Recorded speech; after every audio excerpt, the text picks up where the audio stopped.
Tahukah kalian bahwa di era digital seperti sekarang, teknologi adalah kunci utama untuk membangun bisnis online yang sukses dan aman? Namun, keberhasilan ini tidak datang dengan mudah. Ada data yang harus dianalisis, keputusan yang harus diambil, dan keamanan pelanggan yang harus dijaga. Assalamualaikum warahmatullahi wabarakatuh. Halo teman-teman, perkenalkan nama saya Ersari Faul Hawa dengan nomor NPM 2240104166. Pada kesempatan kali ini, izinkan saya untuk membahas tentang hal penting dalam sistem informasi manajemen, yang dimana saya mengambil 4 bab, yaitu bab 8, 9, 10, dan bab 12. Tema yang saya ambil yaitu penggunaan teknologi untuk meningkatkan bisnis online yang sukses dan aman. Nah, di sini saya akan berperan sebagai seorang pengusaha yang membagikan pengalaman dan proses yang ia lakukan dalam membangun bisnis serta solusi teknologi yang digunakan seperti sistem keamanan dan manajemen data dengan cara yang santai namun tetap informatif. Yuk kita sama-sama untuk menyaksikan video berikut ini. Pada awalnya, saya berpikir bahwa menjalankan bisnis online itu mudah, cukup dengan menjual produk di website dan penjualan akan datang begitu saja. Namun, kenyataannya banyak tantangan yang harus dihadapi, mulai dari pemilihan produk yang tepat hingga bagaimana menjaga data pelanggan agar tetap aman. Kemudian, saya mulai menyadari bahwa untuk membuat bisnis online ini sukses tidak bisa hanya mengandalkan keberuntungan saja, akan tetapi diperlukan pula sistem yang tepat agar setiap keputusan yang diambil benar-benar terukur. Nah, tapi setelah beberapa bulan menjalankan bisnis ini, saya mulai sadar kalau tantangan utama bukan hanya tentang produk atau penjualan saja. Yang lebih penting adalah bagaimana saya membuat keputusan yang tepat dan mengelola bisnis ini dengan cara yang lebih terstruktur. Nah, disinilah teknologi mulai memainkan peran penting. Dengan adanya sistem yang tepat, seperti yang akan saya bahas pada video kali ini, saya bisa membuat keputusan yang lebih baik berdasarkan data yang akurat. Nah, contoh aplikasi yang membantu saya dalam pengambilan keputusan yaitu Google Analytics, di mana aplikasi ini menyediakan data penting tentang perilaku pengunjung situs, konversi, dan kinerja iklan. Google Analytics merupakan aplikasi yang diberikan untuk memberikan data yang sangat berharga tentang perilaku pengunjung situs saya. Misalnya, saya bisa mengetahui halaman mana yang paling sering dikunjungi, bagaimana pengunjung berinteraksi dengan situs saya, dan bahkan dari mana pengunjung tersebut berasal.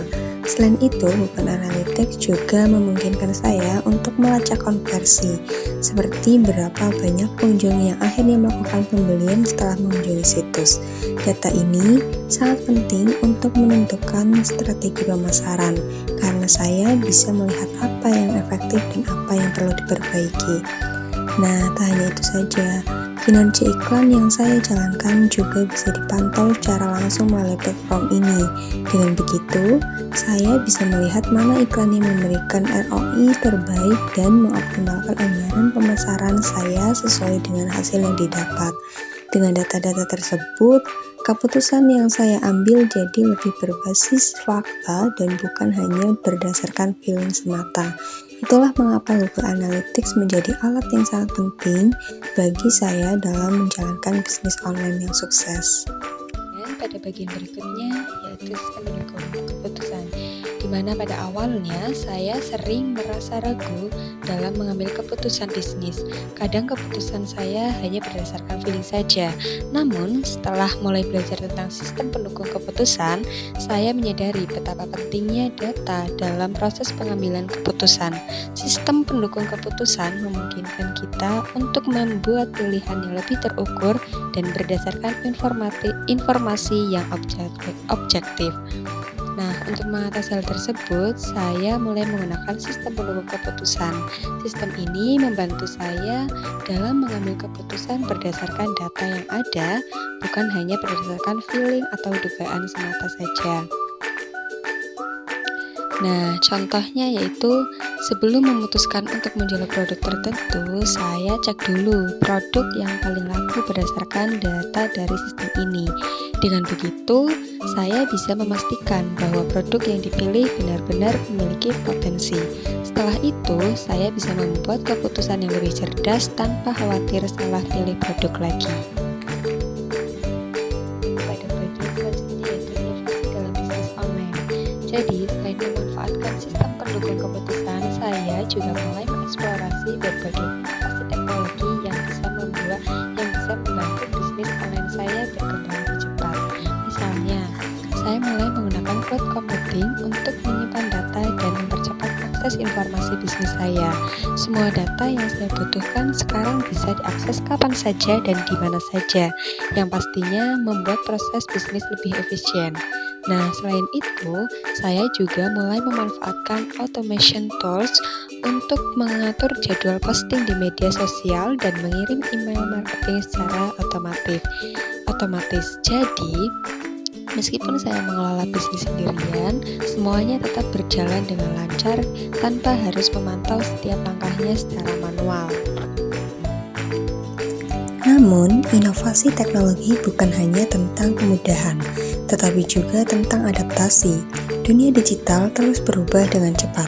Saya belajar bahwa untuk tetap kompetitif, bisnis online harus selalu terbuka terhadap teknologi baru yang muncul. Saya juga percaya dengan memanfaatkan teknologi seperti artificial intelligence atau AI, bisnis bisa memahami perilaku pelanggan dengan lebih mendalam. Bayangkan teman-teman, jika AI membantu kita merekomendasikan produk terbaik untuk pelanggan, bahkan sebelum mereka tahu apa yang mereka inginkan. Semua ini mengajarkan saya satu hal, bahwa teknologi adalah mitra terbaik bisnis online. Dengan terus belajar dan bereksperimen, kita bisa menciptakan bisnis yang tidak hanya lebih efisien, tapi juga lebih responsif terhadap kebutuhan pelanggan.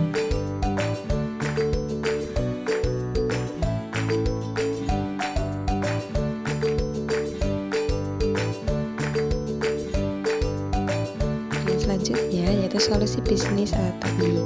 Selain itu, saya juga mulai menggunakan Customer Relationship Management atau CRM. Sistem ini memungkinkan saya untuk mengelola hubungan dengan pelanggan dengan lebih efektif dan lebih efisien. Dengan menggunakan CRM, saya bisa melacak interaksi setiap pelanggan, baik itu melalui email, media sosial, atau pesan langsung. Data tersebut sangat berguna untuk mengetahui kebutuhan pelanggan dan memberikan pelayanan yang lebih proporsional. Dengan adanya sistem ini, saya bisa mengetahui produk apa yang paling diminati oleh pelanggan tertentu, kapan mereka terakhir membeli, dan bahkan memberikan penawaran khusus yang sesuai dengan preferensi mereka. Ini meningkatkan peluang bagi saya untuk meningkatkan penjualan serta membangun loyalitas pelanggan. Nah, selain itu, untuk meningkatkan efisiensi operasional, saya juga menggunakan chatbot yang otomatis menjawab pertanyaan pelanggan. Ini sangat membantu saya, terutama saat pelanggan menginginkan respon yang cepat, di mana chatbot ini bisa memberikan informasi dasar mengenai produk, setiap pengiriman, status pengiriman, dan banyak lagi tanpa harus menunggu balasan dari saya. Nah, meskipun terlihat seperti hal kecil, tapi penggunaan chatbot ini sangat membantu saya mengurangi beban kerja saya, karena saya tidak perlu menjawab pertanyaan yang sudah sering diajukan. Selain itu, pelanggan merasa lebih puas karena mereka bisa mendapatkan jawaban dalam hitungan detik saja. Intinya, teknologi seperti CRM dan chatbot ini bukan hanya membuat bisnis saya lebih efisien, tetapi juga membantu menjaga hubungan yang lebih baik dengan pelanggan. Mereka merasa dihargai dan diperlakukan khusus yang membuat mereka untuk kembali lagi belanja di store kami.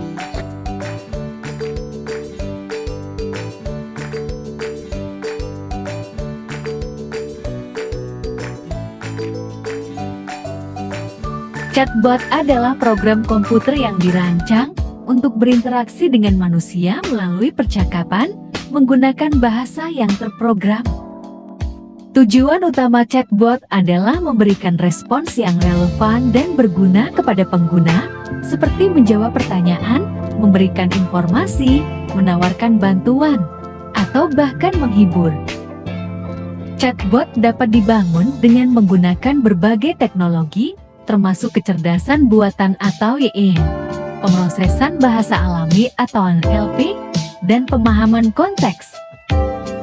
Mereka dapat diimplementasikan di berbagai platform, seperti situs web, aplikasi seluler, platform media sosial, atau perangkat lunak pesan instan.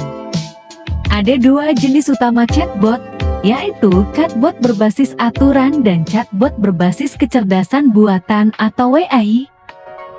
Chatbot berbasis aturan bekerja berdasarkan aturan dan pola yang telah ditentukan sebelumnya.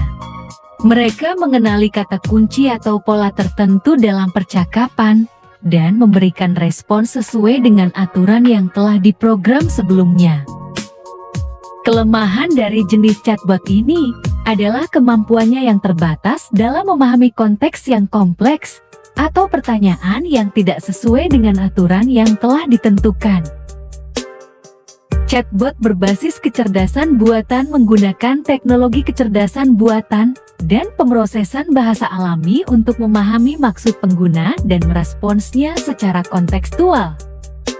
Mereka dapat belajar dari interaksi dengan pengguna dan meningkatkan kinerja mereka seiring waktu. Chatbot AI lebih fleksibel dan cenderung dapat menangani pertanyaan atau permintaan yang lebih kompleks. Penerapan chatbot sangat luas dan dapat ditemukan di berbagai industri. Misalnya, dalam bidang layanan pelanggan, chatbot dapat membantu menjawab pertanyaan umum atau memandu pengguna melalui proses self-service. Dalam e-commerce, chatbot dapat membantu pengguna dalam menemukan produk yang sesuai atau memberikan rekomendasi berdasarkan preferensi pengguna.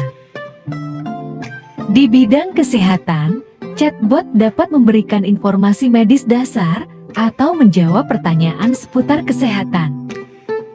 Meskipun chatbot dapat memberikan manfaat yang signifikan dalam memberikan respons cepat dan meningkatkan pengalaman pengguna, mereka juga memiliki batasan.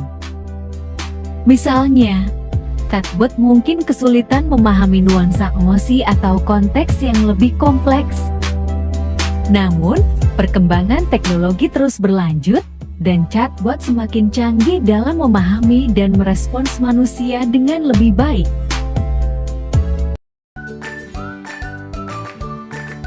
Selanjutnya, di sini ada contoh studi kasus nyata pada e-commerce terbesar, yaitu pada Shopee. Di mana ketika kita berbicara tentang penggunaan teknologi untuk bisnis, salah satu contoh menarik adalah perusahaan e-commerce besar yaitu seperti Shopee. Shopee telah berhasil memanfaatkan teknologi untuk memberikan pengalaman berbelanja yang personal dan efisien bagi pelanggannya. Bagaimana mereka melakukannya? Yaitu salah satunya dengan menggunakan sistem rekomendasi berbasis AI. Sistem ini mampu menganalisis riwayat belanja pelanggan dan memberikan rekomendasi produk yang sesuai dengan kebutuhan atau preferensi mereka. Nah, tidak hanya itu saja, teknologi cloud computing juga menjadi kunci di balik operasional Shopee yang begitu besar. Semua data pelanggan, inventory, hingga transaksi disimpan dan dikelola dalam server cloud. Dengan begitu, aksesibilitas data menjadi lebih cepat dan aman, tanpa perlu mengelola server fisik yang rumit. Nah, untuk bisnis kecil sekalipun, inovasi seperti ini bisa diterapkan, meskipun dalam skala yang lebih sederhana. Misalnya, kalian bisa menggunakan platform seperti Mailchimp untuk membuat email marketing otomatis, atau memanfaatkan layanan Google Workspace untuk menyimpan dokumen penting secara terpusat dan mudah diakses. Intinya, teknologi itu bukan hanya untuk perusahaan besar saja, tetapi teknologi adalah alat yang bisa membantu siapa saja selama kita tahu cara menggunakannya. Pada bagian penutupan atau kesimpulannya yaitu untuk bisa sukses dalam bisnis online, teknologi sangatlah penting, mulai dari sistem mendukung keputusan yang membantu kita memilih produk terbaik, hingga sistem keamanan yang melindungi data pelanggan. Semua ini membantu menciptakan pengalaman yang lebih baik bagi pelanggan dan meningkatkan peluang bisnis kita. Jadi, buat teman-teman semuanya, jangan takut ya untuk mencoba dan menggunakan teknologi dalam mengembangkan bisnis kalian, karena hal ini dapat membuka banyak peluang baru bagi teman-teman. Itulah tadi sedikit cerita dari saya. Terima kasih telah menonton. Semoga apa yang saya sampaikan dapat memberikan inspirasi dan juga memberikan gambaran bagaimana teman-teman untuk memulai bisnis online yang aman dan sukses. Mohon maaf apabila ada kesalahan ataupun kekurangan. Sekian dari saya. Terima kasih. Sampai jumpa di video selanjutnya. Wassalamualaikum warahmatullahi wabarakatuh.